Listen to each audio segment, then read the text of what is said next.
बोलिरहँदा यो पत्रकारलाई कुनै पार्टीले चलायो कि दिवाकर पनि कुनै पार्टीको झोले भयो कि भन्न बेर छैन। पुरा देशको गम्भीरतापूर्वक भन्न चाहन्छु, मेरो सुरक्षाको ग्यारेन्टी लियोस्, मलाई सुरक्षित राखियोस् भने केही प्रमाणहरू दिन्छु। समय आउँदैछ, प्रमाणहरू दिन्छु र सप्रमाण बोलिरहेको छु। म तपाईलाई देखाउँछु कसरी विभिन्न दूतावासहरू राति 12 बजे सम्माननीय प्रधानमन्त्री सुशीला कार्कीको बालुवाटारको निवासमा छिर्छन्। त्यो गाडीमा को थिए, त्यहाँ त सीसीटीभी क्यामेरा छ नि, त्यो सीसीटीभी क्यामेरा नेपाली नागरिकको अगाडि के सार्वजनिक गर्नुहुन्छ? डेट मिति दिन म तयार छु।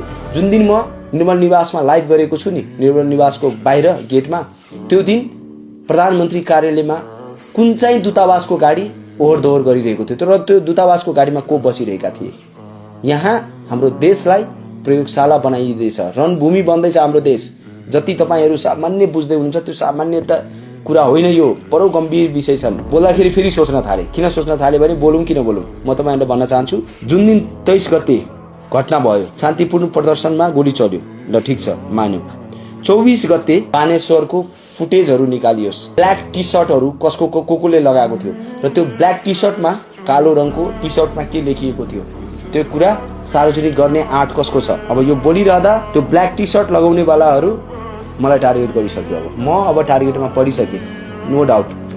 दोस्रो कुरा तपाईहरुलाई भन्छु, सबै ठाउँमा आगजनी भयो हैन।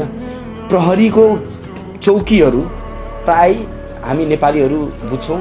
ल मानौ कुनै जिल्लामा के भयो, विराटनगरमा के भयो, कुनै घटना भयो भने धेरैमा के हुन्थ्यो, विराटनगरको प्रहरी चौकीमा तोडफोड हुन्थ्यो, डुङ्गामुढा हुन्थ्यो, आन्दोलनहरूमा त्यही त हुन्थ्यो। तर 24 गते कहाँबाट सबभन्दा शक्तिशाली कहाँ छ? देशको मेरुदण्ड सुरक्षा निकाय, त्यसलाई टार्गेट गरियो। सबैभन्दा इम्पोर्टेन्ट फ्याक्ट कहाँबाट भयो भने ल 23 गते प्रहरीले गोली चलायो, त्यो गोलीबाट मृत्यु भयो। जेन्जी भाइ बहिनीहरूले गोली खाए, ताकी गोली हानियो। त्यो गोली हान्नेहरू को छन्?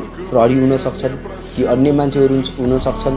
त्यो कसरी त्यो घटनाहरू भयो, यसमा अहिले सर्वप्रथम यिनीहरूको छानबिन होस्, जति सक्दो हुन्छ। किनभने हामीले जानकारी के पाइरहेका छौँ भने प्रमाणहरू नष्ट हुँदैछ। आज म यसरी बोलेँ नि, अब त्यो कालो टी सर्टको अघि जुन मैले भनेको थिएँ, कालो टी सर्ट लगाउने मान्छेहरूको टी सर्ट पछाडि के लेखिएको थियो र त्यसको फुल फर्म के हो? अब यति भन्दा त सायद नेपाल प्रहरीले र अहिलेको सरकारले बुझिसके होला म के भन्न खोजिरहेको छु कि त्यो पनि म खुलेरै भन्नु पर्यो। यदि मलाई मार्नै खोज्नु भएको छ भने मर्न म तयार छु। तर त्यो कालो टी सर्टमा 3 शब्दको जुन कोड लेखिएको थियो, त्यो कोडको फुल फर्म के हो? जसरी HTP, हाम्रो कम्पनीको नाम हो HTP, हिमाल तराई पहाड है।